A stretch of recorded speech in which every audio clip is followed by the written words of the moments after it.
Good afternoon. Thank you for joining us today. We'll give a brief update on a couple things, walk through the slides. We'll hear from Vice Chair Vargas, and then Drs. Wooten and McDonald are on hand for any questions. We continue to work our way out of COVID-19. We obviously saw progress this week with San Diego County now officially being in the red tier, which we know is welcome relief to restaurants, gyms, museums, zoos, aquariums, and retail and shopping centers. We do want to encourage the public. We want to continue to be cautious. We want to be careful. We want to make sure we have a smooth and steady recovery, but we are encouraged by the direction and what we are seeing.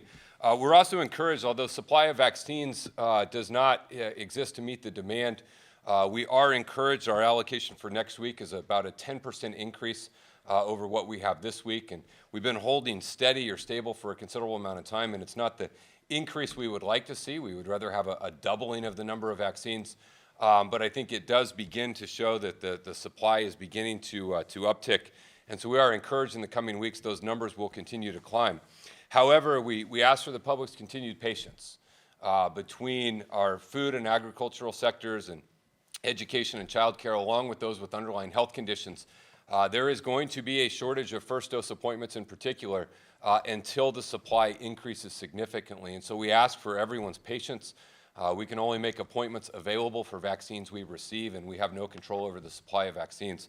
So we are headed in the right direction. We are encouraged. It is a very good step to be able to open up vaccines to those with underlying health conditions. But again, the availability of those appointments will continue to be very limited until the supply increases. The good news and encouraging news is when the supply increases, we are well positioned.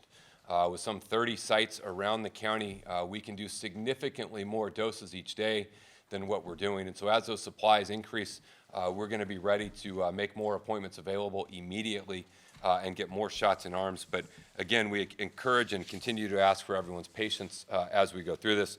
I also wanted to share, we did sign an MOU, Memorandum of Understanding with the state of California around vaccine allocation. This is the arrangement between the state, Blue Shield, which is the third-party administrator, and the county.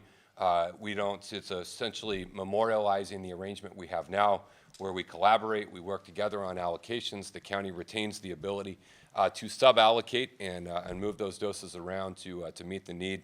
And so we are encouraged by that. We know everyone shares the exact same goal. How do you equitably get as many shots in arms as quickly as possible? And so we will continue moving forward as we have before.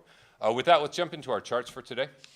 The first chart here, you will see in 1 second here, is just the dashboard for our vaccines. Again, you see there we're over 1.3 million doses administered. And you can see how right at the margin we're running here. You see basically just 100,000 more doses received than have been administered, 6,000 pending documentation, and those to be administered are upcoming appointments that we have. And so we really are running right at the margin, which was again the goal and the aim, was as quickly as we receive them to get them in arms. And so some of those to be administered represent vaccines that we hope will be coming early next week and been conveyed to us. They will come. But again, we're approaching the 30% of San Diego County residents eligible, 16 and older, receiving their first dose, 27.7, and 17.5 have been fully vaccinated. We have not yet received any additional J&J vaccines. We are hopeful that we will soon, because we know that can help us get to residents fully vaccinated a little bit quicker. What is scheduled to receive next week is a combination of Pfizer and Moderna. Next slide, please. Here you'll see the last few days, a slight uptick in the number of cases, but I think it's really important to point out that the percentage of positive is remaining the same on those days. It is an uptick in testing, but it still remains on those days about 3% percentage of positive, which you can see right there, which is right at our 14-day rolling average of 2.8. So a little uptick that we see. It's a reminder for folks to continue to be cautious. Obviously, folks are out and about and doing more things, and we still really encourage San Diegans, utilize the mask, avoid the high-risk settings, maintain physical distancing. Let's continue a strong recovery. Next. Loss of life, again, every life is important. It's counted. 8 is what we were reporting today, 8 yesterday, 10 the day before. And you can see, unfortunately, we are approaching the 3,500 number threshold. And so, again, a reminder of what is at stake and why we all continue to do what we need to do to remain safe.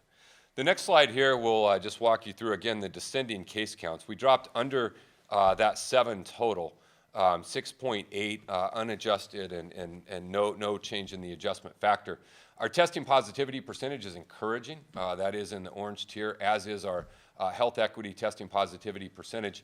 The only real impact of us going to 6.8 is on youth sports. It lifts the requirement that they have to do testing, but we obviously want to keep this low, and we would like to see this number continue to descend. But this is a great credit to San Diegans taking action, to the impact of the vaccine being present here, and again continues to reflect positive momentum and trajectory as we move forward. The next one here just shows how rapidly we have descended, and you can just see the real progress that we've seen just since the beginning of the year, where we were compared to where we are, and obviously we're hopeful that these trends continue as we move forward.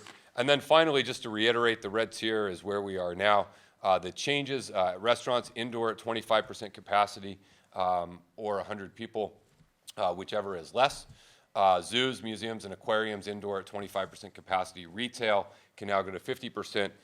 Indoor gyms at 10%, and movie theaters, again, similar to restaurants, 25% capacity or 100, whichever number is less. So with that, let me turn it over to Vice Chair Vargas, and then we'll get to your questions.